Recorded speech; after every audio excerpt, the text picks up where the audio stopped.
Buongiorno e ben ritrovati con una nuova edizione del TG Flash di New Sicilia. In apertura urne aperte dalle 7 nei 9 comuni siciliani attualmente commissariati chiamati al voto. Le operazioni si chiuderanno alle 15, poi inizierà lo spoglio. Gli elettori sono oltre 55.000 ma l'affluenza è in calo rispetto al passato. Ieri infatti ha votato solo il 46,3%.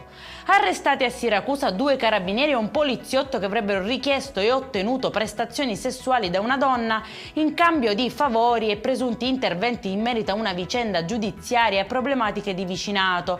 Disposta la sospensione dal servizio, le indagini proseguono per accertare tutti i contorni della vicenda.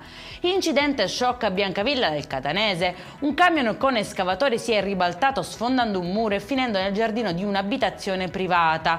L'autista, incastrato tra le lamiere, è stato estratto dai vigili del fuoco e trasferito in elisoccorso in ospedale per le gravi ferite riportate. Zona interdetta al traffico, indagini in corso.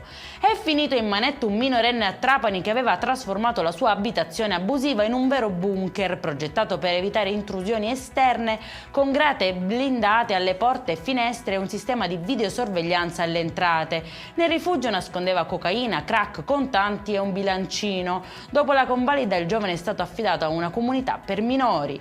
È in chiusura Custonaci nel Trapanese, è ufficialmente candidata a entrare nella lista propositiva nazionale dell'UNESCO come patrimonio mondiale dell'umanità. Dare l'annuncio l'assessore regionale ai beni culturali e all'identità siciliana Paolo Scarpinato, che ha definito il comune come un autentico gioiello incastonato nella Sicilia occidentale che merita il riconoscimento proprio per il suo notevole paesaggio culturale. Per questa edizione è tutto, prossimo appuntamento alle 19:30. Buona giornata!